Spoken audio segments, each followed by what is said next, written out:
Hi all, welcome to my little tailoring blog here. I'm sure some of you, hopefully many of you, will have been watching me make this jacket for this customer.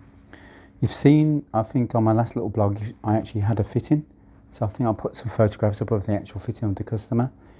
And I've done some tutorials which I've still got to upload for you lot on how to make a tailored bespoke welt pocket, which is there, and how to make a flap pocket with the actual double jetted pockets. And it's actually this tutorial that I've made actually, which is part of this jacket. So you'll see me actually making this pocket, which is a tutorial for you lot. So I'm pretty kind to you lot.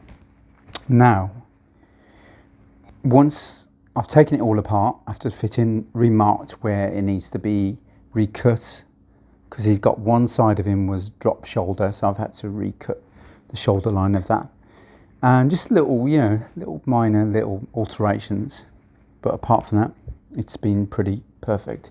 So now the next stage is to what we call padding the lapels. So we have to actually roll these lapels. I'm going to show you what I made earlier. It's like being back in Blue Peter. So here we have, I'm going to just quickly show you now. I'm going to just pan this camera up so you can see in its full glory this front of the jacket. So you can actually see, so Daisy, my little overhead tripod is a bit, there we have it. You can see it's naturally rolling over because I've actually pad stitched it. And as I pad stitch it, I roll the lapel over. And that rolling of the lapel over actually causes it to roll over, and it's a permanent roll. Even when I press it flat, it will roll back on itself. So I'm going to show you this.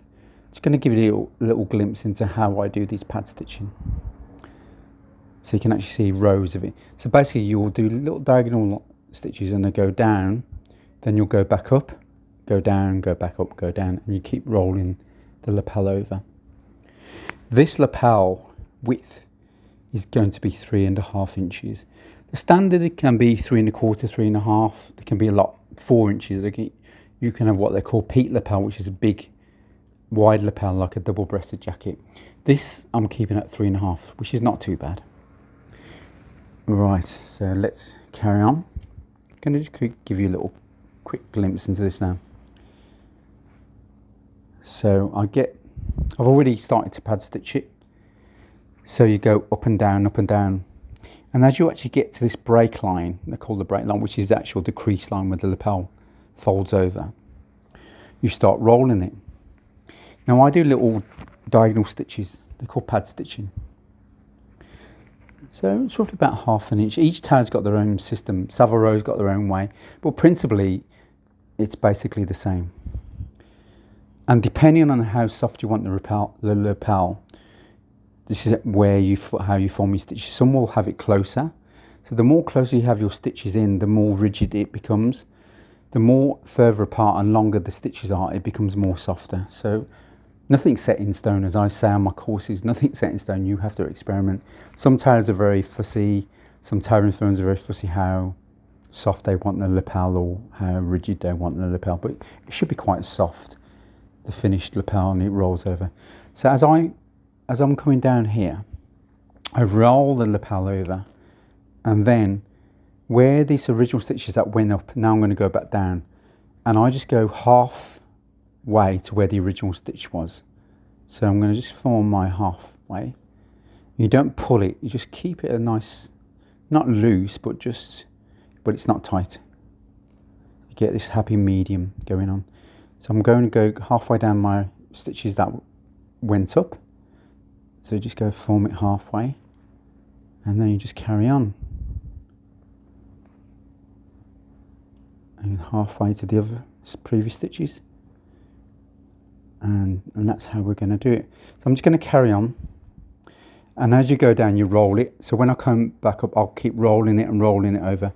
And what happens is, I'm just going to quickly give you a little demonstration. So as if I'm forming my stitch, I just bring it back up, and it's actually catching the underside, and it's drawing it in. So when I actually bring that pad stitch in, when I form it, it actually draws it in. So it's drawing in the other side of the fabric a little bit at a time. So it will just naturally roll, and that actually gives you that permanent roll. And that's what we call pad stitching a lapel. So I'm just going to carry on to the end, and I'm going to show you the finished product of this lapel. Right, I'm just going to finish off this now. So we've just got a few more stitches to do.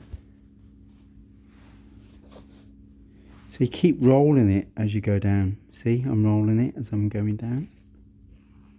So I'm rolling it over.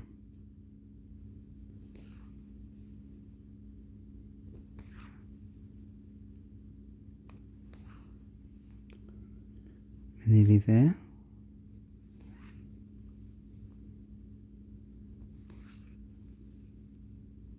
See, I'm still rolling it.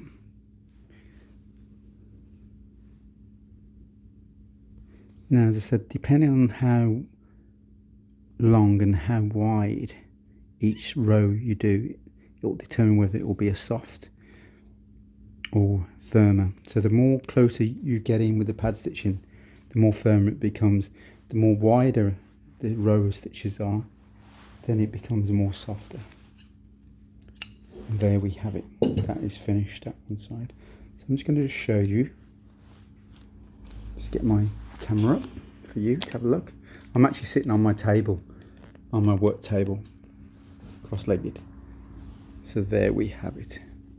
You can see it's just naturally rolling over. And that's how it is. That's how it's done. See? I'm bringing it back and it will just flip over because the way the stitches are formed. So basically it makes that less, it brings in this fabric less by the actual way the stitches are forms. So it just naturally will roll over. And that's what we call a rolled lapel, and that's what we call pad stitching. And the stitches has got to reflect the fabric. So if this was black, I'd have to put black stitches in, black thread. So just, you got to match up your thread. I can never say. You got to match up your thread to the fabric you're working on. So hopefully that's give you a little insight into a lapel, a rolled lapel. So I'll see you on my next little outing. So as you know, I'll say ciao for now.